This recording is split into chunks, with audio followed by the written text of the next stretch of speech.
আসসালামু আলাইকুম ভিউয়ার্স, নাজমা কুকিংয়ে আপনাদের সবাইকে স্বাগত জানাচ্ছি।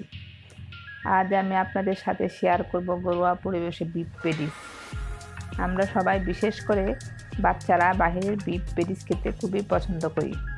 তাই ঘরোয়া পরিবেশে স্বাস্থ্যকর উপায়ে কীভাবে ঝটপট বিফ পেটিস তৈরি করা যায় তাই আমি আজ দেখাবো।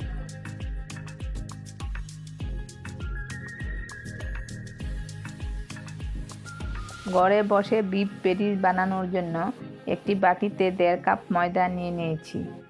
ময়দাগুলি আমি গরম পানিতে সিদ্ধ করে নেব। এখন আমি চুলায় চলে যাব। আমি একটি পাতিলে কিছু পরিমাণ পানি চুলায় বসিয়ে ফুটিয়ে নিয়েছি। এখন আমি পানিতে পরিমাণ মতো লবণ দিয়ে দিব। তারপর ময়দাগুলো ফুটন্ত পানিতে ঢেলে দিব। এখন আমি ময়দাটা ভালো করে সিদ্ধ করে নিব।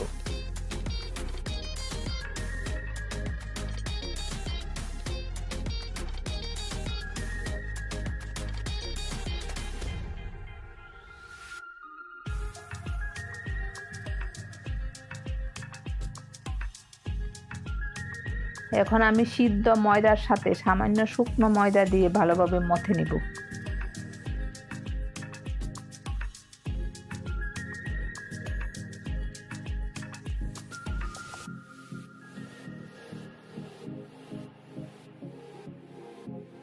এখানে আমি মথে নেওয়া ময়দা থেকে দুটো রুটির বানানোর ডো তৈরি করে নিয়েছি। এবারে আমি ডোগুলো ভালোভাবে বেলে রুটি তৈরি করে নেব।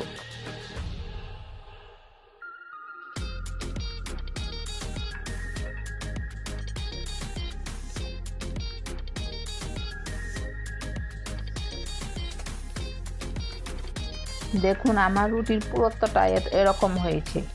এবারে আমি একটি নাইফের সাহায্যে রুটি দুপাশ সমান করে কেটে নেব।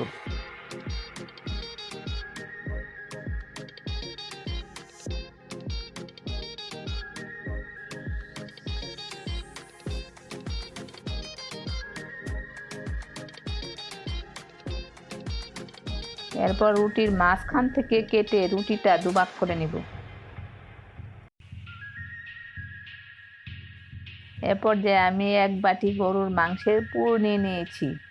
এই মাংসের পুরটা কিভাবে তৈরি করা হয় তা আমি আমার অন্য একটি ভিডিওতে দেখিয়েছি।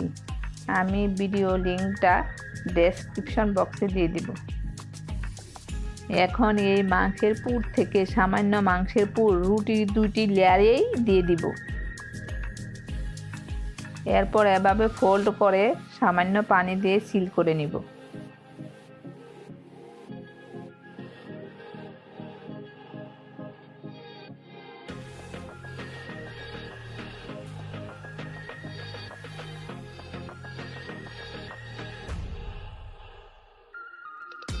এরপরে আমি একটি কাঁটা চামচের সাহায্যে ডিজাইন করে নেব।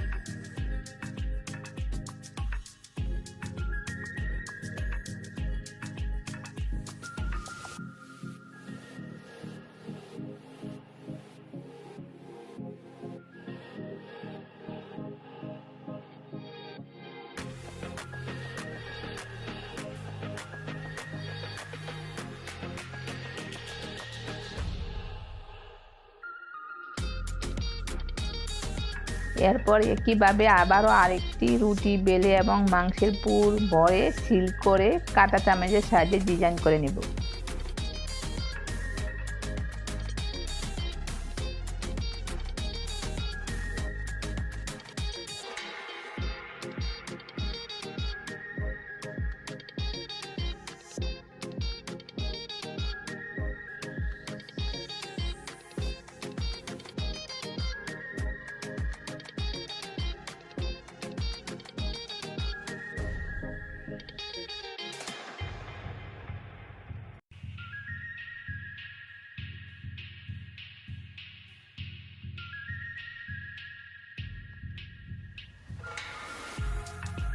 এভাবে আরও কিছু ডিজাইন করে নিয়েছি। দেখুন আমার সবগুলো ডিজাইন এমন হয়েছে। আমি এখন এগুলো বেজে নিব।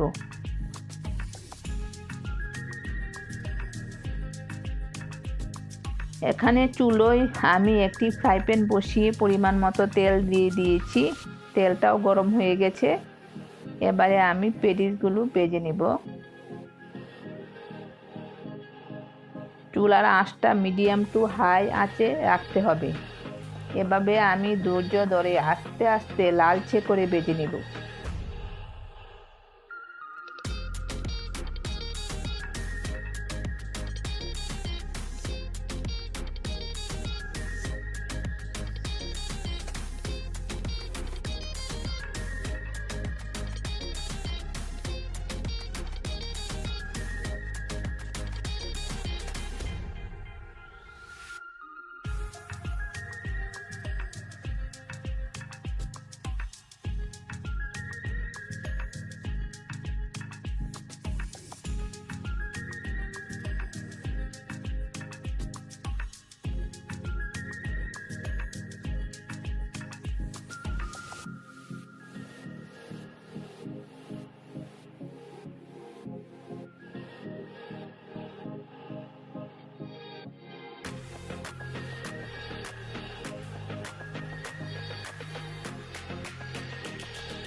দেখুন আমার পেটিসগুলো লালচে করে ভাজা হয়ে গেছে। এখন আমি উঠিয়ে নিয়ে পরিবেশন করে নেব।